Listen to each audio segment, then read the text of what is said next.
tentang pencatatan transaksi akuntansi adalah proses merekam dan mencatat setiap kegiatan keuangan bisnis yang melibatkan perubahan aset, kewajiban, dan modal. Yang kedua, tujuan. Tujuan utamanya adalah untuk menciptakan catatan yang akurat, terperinci, dan terstruktur mengenai semua kegiatan keuangan yang terjadi dalam suatu usaha. Yang ketiga, fungsi transaksi. Pertama, sebagai dasar pencatatan akuntansi. Kedua, sebagai alat identifikasi pihak yang bertanggung jawab atas timbulnya transaksi. Yang ketiga, sebagai pencegah kemungkinan kesalahan dengan menyatakan setiap informasi. Kemudian, manfaat pencatatan akuntansi. Yang pertama, informasi keuangan yang akurat. Yang kedua, pemantauan kinerja akan melanjutkan materi yang sudah dipaparkan oleh teman saya, Christina Ridu. Materi yang saya paparkan yaitu tentang sistem pencatatan dalam akuntansi. Ada dua metode yang digunakan sistem pencatatan akuntansi, yaitu metode task basis dan metode akurat basis. Cara mencatat transaksi dalam akuntansi: yang pertama, menyiapkan bukti transaksi. Yang kedua, identifikasi kealisan bukti transaksi keuangan. Yang ketiga, materi yang sudah dipaparkan oleh Maria Fortuna Ambon. Materi yang saya paparkan, pengertian pencatatan transaksi adalah suatu kesepakatan antara minimal dua perusahaan atau entitas untuk melakukan pertukaran barang atau jasa atau peristiwa yang dapat diukur dalam terminologi ekonomi oleh organisasi. Fungsi adalah untuk menjadi acuan bagaimana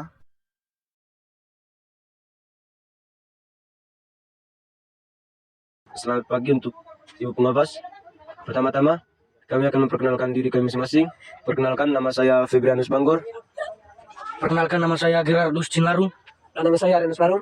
Pertama-tama, kami akan menjelaskan teori perdagangan internasional. Teori perdagangan internasional adalah serangkaian konsep ekonomi yang digunakan untuk menjelaskan pola dan motivasi di balik perdagangan antara negara-negara. Teori-teori ini memberikan kerangka kerja untuk memahami mengapa dan bagaimana negara-negara terlibat dalam perdagangan internasional, serta dampaknya terhadap perekonomian global. Salah satu teori terpenting dalam perdagangan internasional adalah teori keunggulan komparatif yang dikemukakan oleh David Ricardo pada abad ke-19. Teori menyatakan bahwa negara-negara cenderung mengkhususkan diri dalam produksi barang atau jasa yang mereka hasilkan secara relatif lebih efisien dibandingkan dengan negara lain. Dengan melakukan perdagangan berdasarkan keunggulan komparatif ini, ada beberapa teori yang telah dikembangkan untuk menjelaskan pola perdagangan internasional antara negara-negara. Berikut adalah beberapa jenis teori dalam perdagangan internasional. Yang pertama, teori keunggulan mutlak. Teori ini dikemukakan oleh Adam Smith. Menurut teori ini, negara harus berfokus pada produksi barang atau jasa yang mereka bisa hasilkan dengan biaya absolut yang lebih rendah daripada negara lain. Dengan demikian, perdagangan internasional akan menguntungkan semua negara karena masing-masing negara dapat mengkhususkan diri pada produksi barang yang mereka hasilkan dengan efisiensi tinggi. Yang kedua, teori keunggulan komparatif. Nomor 2, teori keunggulan komparatif. Teori ini mengkhususkan diri dalam produksi barang atau jasa yang mereka hasilkan dengan banyak relatif yang lebih rendah daripada negara lain. Meskipun suatu negara dapat menghasilkan semua jenis barang lebih efisien daripada negara lain, perdagangan masih dapat mengutamakan negara-negara tersebut jika mereka memanfaatkan keunggulan komparatif mereka. Nomor 3, teori siklus hidup produk. Teori ini mengemukakan bahwa produk cenderung mengalami siklus hidup melibatkan tahap produksi, domestik, ekspor, dan akhirnya impor. Ketika negara lain memproduksinya secara lebih efisien, pada awal siklus, produk-produk baru dikembangkan di negara tertentu dan diekspor di negara lain. Namun seiring waktu, negara-negara lain juga mengembangkan kapabilitas produksi dan mulai memproduksi produk tersebut secara internal. Nomor 4, teori pendukung faktor. Negara akan memproduksi dan manfaat faktor yang relatif melimpah di negara tersebut. Misalnya, negara dengan tenaga kerja yang melimpah akan cenderung mengkhususkan diri pada industri yang membutuhkan tenaga kerja yang intensif. Oke, itu saja materi yang kami paparkan hari ini. Sekian dan terima kasih. Kami dari kelompok 10 ingin mempresentasikan hasil tugas kami yang berjudul perpajakan.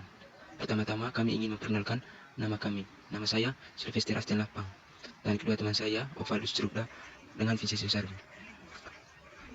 Pertama-tama kami ingin menjelaskan tentang pengertian pajak. Pajak adalah iuran atau kontribusi wajib dari rakyat, baik perseorangan atau badan usaha, kepada negara yang diatur dalam undang-undang. Pajak menjadi satu di antara sumber pendapatan negara yang penting, sehingga dapat dipaksakan pemungutannya sesuai dengan undang-undang yang berlaku.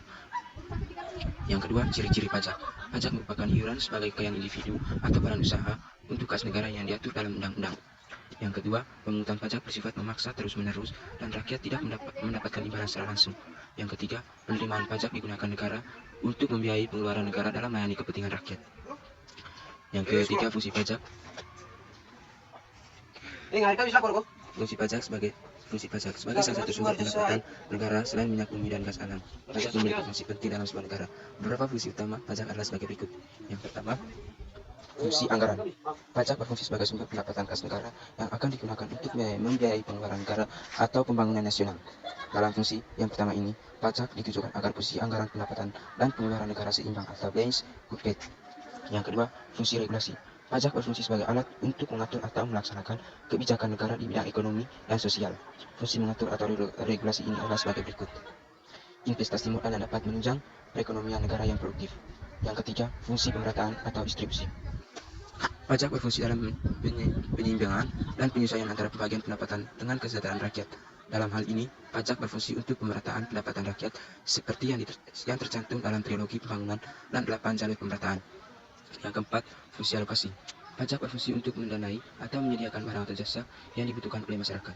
Contohnya adalah dalam pembangunan sarana dan prasarana atau dalam pembangunan infrastruktur negara. Yang keempat, manfaat pajak.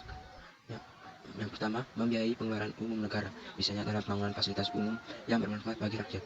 Yang kedua, membiayai pengeluaran self-leading negara yang bersifat memberikan keuntungan, misalnya dalam proyek produktif barang ekspor. Yang ketiga, membiayai pengeluaran produktif negara, misalnya dalam penyaluran bantuan kepada petani. Yang keempat, membiayai pengeluaran tidak produktif negara, misalnya dalam pembelian pesawat tempur untuk TNI Angkatan Udara. Yang kelima, berdasarkan cara pemungutannya, jenis pajak dibagi dalam dua jenis, yaitu pajak langsung dan pajak tidak langsung. Yang pertama, pajak langsung. Pajak langsung merupakan pajak yang dibebankan harus ditanggung oleh wajib pajak sendiri, tidak boleh dilimpahkan ke orang lain. Contoh dari pajak langsung adalah pajak penghasilan, pajak kekayaan, pajak perseroan, pajak dividen, dan pajak bunga deposito. Pajak tidak langsung. Pajak tidak langsung merupakan pajak yang pemungutannya dapat dialihkan ke orang lain. Contohnya, pajak tidak langsung adalah pajak tontonan, pajak penjualan, biaya masuk, biaya materai, cukai, biaya balik nama, dan pajak pertambahan nilai. Oke, baik, sekian presentasi dari kelompok kami.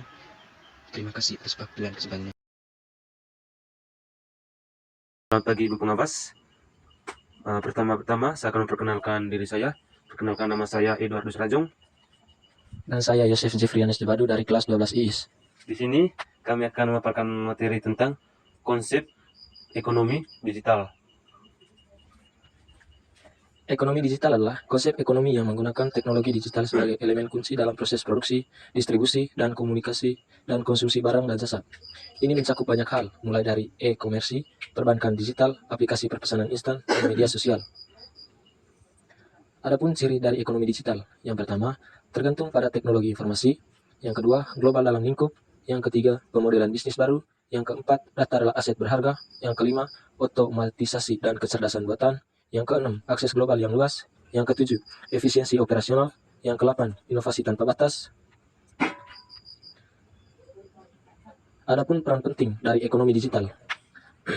Adanya perekonomian digital bisa memudahkan kegiatan ekonomi secara umum.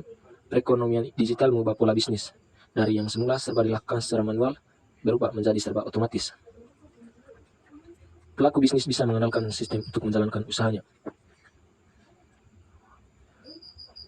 Adapun kelemahan ekonomi digital, salah satu kelemahan terbesar digital ekonomi adalah kesenjangan digital.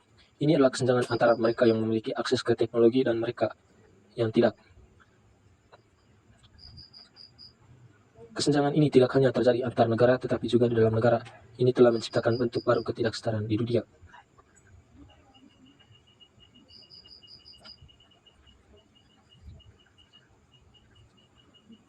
Terdapat juga kelebihan dari ekonomi digital.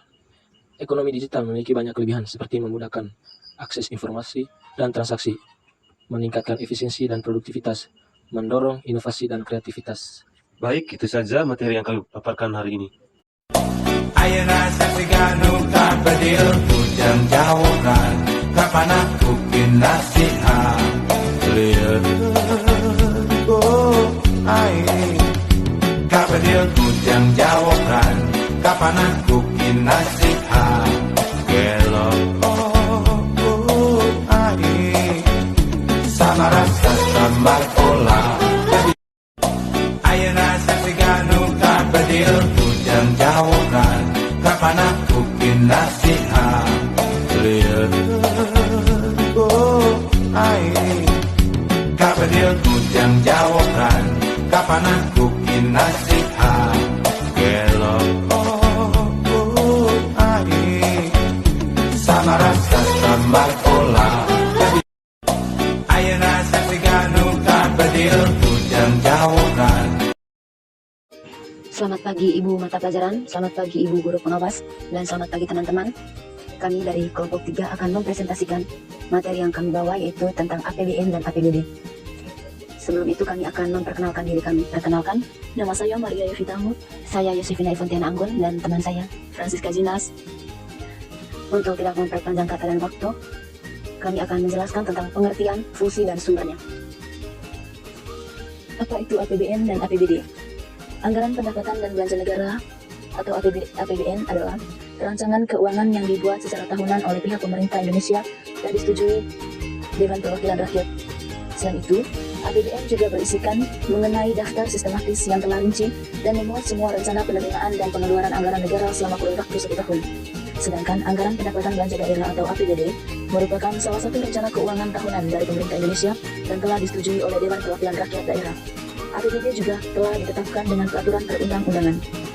Tahun anggaran APBD adalah 1 tahun mulai dari tanggal 1 Januari sampai dengan 31 Desember.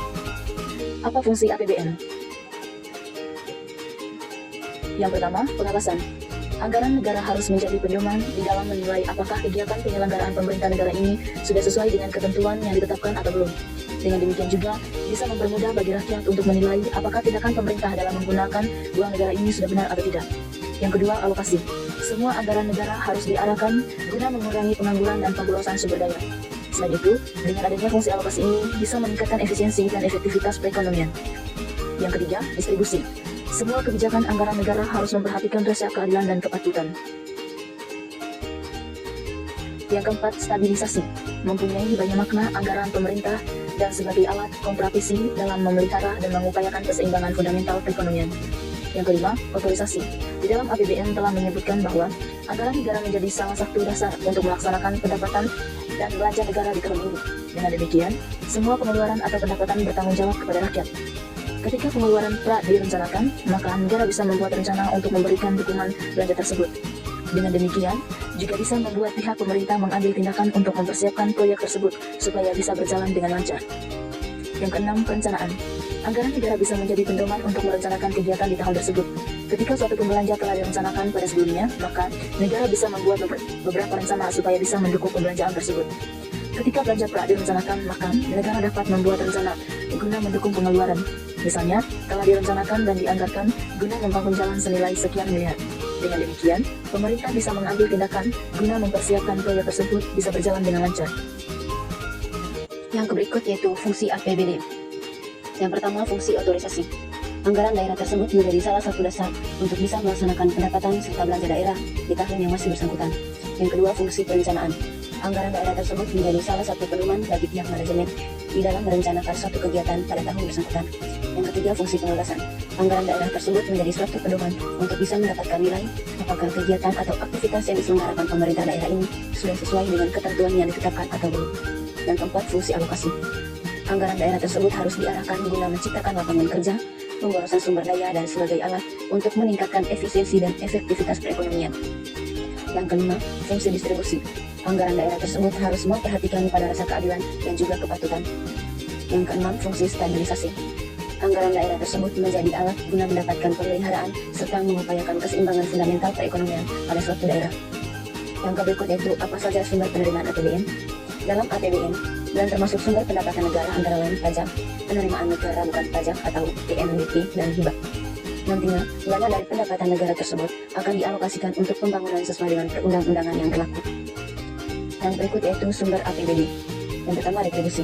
Retribusi dianggap sebagai sumber penerimaan tambahan dengan tujuan untuk meningkatkan efisiensi dengan menyediakan informasi atas permintaan penyediaan layanan publik.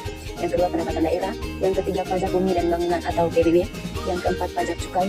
Yang kelima, pajak penghasilan. Dan yang keenam, dana alokasi umum. Baik, terima kasih. Itu saja presentasi dari kelompok kami. Jika ada kata-kata yang salah atau kata-kata yang masih kurang, kami mohon maaf. Terima kasih.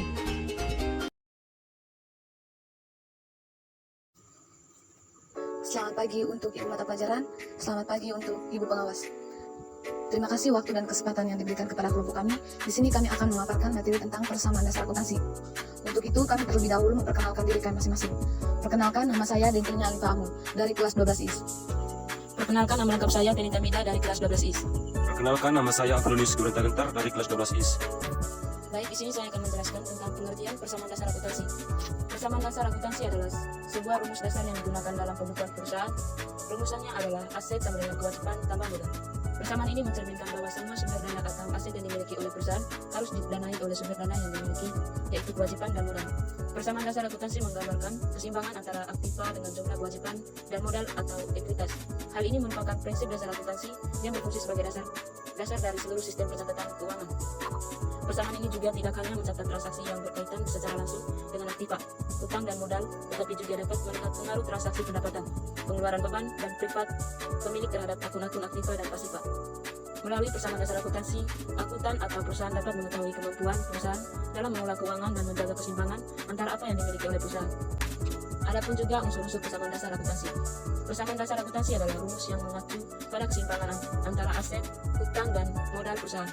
Rumus persamaan dasar akuntansi adalah harta atau aktiva sama dengan utang tambah modal atau pasifa. Unsur-unsur persamaan dasar akuntansi termasuk aset atau aktiva, utang atau kewajiban, dan modal atau pasifa.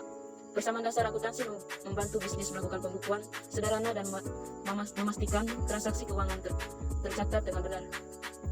Pentingnya persamaan dasar akuntansi. Persamaan dasar akuntansi merupakan konsep dasar dalam akuntansi yang menunjukkan hubungan antara aset, kewajiban, dan ekuitas. Prinsipnya adalah aset sama dengan kewajiban tambah ekuitas. Persamaan ini digunakan untuk mengukur arus modal dan memastikan bahwa aset yang dimiliki perusahaan sama dengan jumlah kewajiban plus ekuitas pemilik. Persamaan ekuitas memudahkan pencatatan transaksi bisnis dalam buku besar, memungkinkan perusahaan untuk mengendalikan keuangan mereka dengan lebih baik, dan membantu dalam menganalisis laporan keuangan dan segala transaksi yang terjadi. Baik, di sini kita bisa lihat rumus persamaan dasar akuntansi. Rumus persamaan dasar akuntansi adalah harta atau aktif sama dengan utang tambah modal atau pasifa. Ini adalah rumus dasar yang digunakan untuk mencatat keseimbangan antara aset dan kewajiban perusahaan serta modal pemilik. Rumus ini mencerminkan bahwa semua sumber daya atau aset yang dimiliki oleh perusahaan harus didanai oleh sumber dana yang mencukupi. Dalam konteks akuntansi, aset merupakan bagian dari apa yang dimiliki oleh entitas bisnis, sedangkan hutang dan modal termasuk pada bagian pasifa. Rumus persamaan dasar akuntansi juga dapat digunakan untuk menghitung pendapatan bersih, rasio kas, dan rasio utang terhadap ekuitas. Prinsip persamaan dasar akuntansi adalah persamaan yang digunakan untuk mengatur dan merekam semua transaksi keuangan dalam perusahaan. Persamaan dasar akuntansi menyatakan bahwa aset perusahaan harus sebanding dengan jumlah utang kewajiban dan modal perusahaan. Ini digunakan untuk menggambarkan hubungan keuangan yang terjadi dalam perusahaan yang meliputi kekayaan atau aktiva untuk kewajiban atau pasifa dan modal. Prinsip persamaan dasar akuntansi memungkinkan perusahaan untuk memantau dan mengelola aset, kewajiban, dan ekuitas mereka dengan benar. Di sini saya akan menjelaskan contoh persamaan dasar akuntansi. Persamaan dasar akuntansi adalah rumus yang digunakan untuk membantu mencari nilai akuntansi suatu transaksi atau keuangan. Nah, di sini ada 6 contoh pendasaran dasar akuntansi. Yang pertama, dasar akuntansi umum, debit atau kredit. Yang kedua, persamaan dasar akuntansi transaksi, debit atau kredit. Persamaan dasar akuntansi pembelian, debit atau kredit. Yang keempat, persamaan dasar akuntansi penjualan, debit atau kredit. Persamaan dasar akuntansi pengeluaran, debit atau kredit. Yang keenam, persamaan dasar akuntansi pendapatan, debit atau kredit. Dalam setiap contoh di atas, debit adalah nilai yang nilai yang dikurangi dari saldo akun, sedangkan kredit adalah nilai yang ditambahkan ke saldo akun. Persamaan dasar akuntansi ini digunakan untuk memastikan bahwa semua transaksi atau keuangan dapat diterima dan diterbangkan oleh sistem akuntansi. Itu saja pemaparan materi dari kami ucapkan limpah terima kasih. Selamat pagi Ibu Pembimbing, selamat pagi teman-teman. Kepada Ibu Guru mata pelajaran yang kami hormati, serta teman-teman yang kami sayangi. Sebelum kami memaparkan video hasil kerja kelompok kami, pertama-tama kami akan memperkenalkan diri kami. Nama saya Edel Burgamunang dan teman saya keduanya, Hieronymus Eser dan Florentina Manu. Sebentar kami akan memaparkan video hasil kerja kelompok kami.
Selamat pagi Ibu, perkenalkan nama saya Evelina Cindana Manur.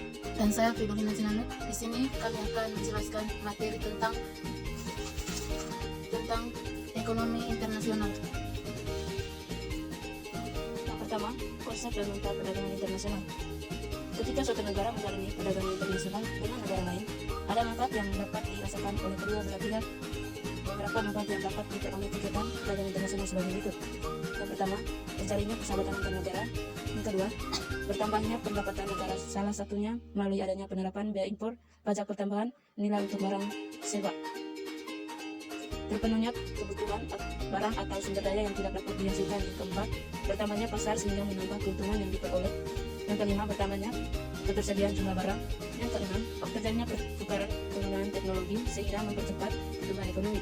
Yang ketujuh, terbentuknya lapangan pekerjaan baru atau memperluas kesempatan kerja. Yang kedelapan, meningkatnya kualitas produksi. B. Faktor pendorong dan penghambat dalam perdagangan internasional. Yang pertama, adanya sumber daya alam maupun sumber daya manusia sehingga menyebabkan hasil produksi yang berbeda. Yang kedua, adanya perbedaan kemampuan penyusunan teknologi dalam mengolah sumber daya alam. Yang ketiga, perbedaan biaya produksi. Adanya perbedaan akan mengaruhi harga jual suatu barang. Apabila suatu negara bisa menekan biaya produksi, maka harga barang yang dijual bisa lebih murah, sehingga ketika suatu negara tidak bisa menekan biaya produksinya, maka negara tersebut lebih baik untuk membelinya. Yang keempat, selera masyarakat. Sebagai masyarakat memiliki selera atau keterkaitan terhadap barang impor. Hal tersebut disebabkan barang yang dihasilkan dalam negeri dan juga di luar negeri ketika satu negara tidak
barang dan perbedaan dalam bentuk presentasi atau nilai mata uang tertentu. C. Kebijakan kuota impor, membatasi jumlah barang yang diperoleh atau barang yang diskor dengan tujuan melindungi produksi di dalam negeri. D. Subsidi, penerapan bantuan kepada pengusaha untuk bisa menekankan biaya produksi sehingga bisa menetapkan harga yang bersaing.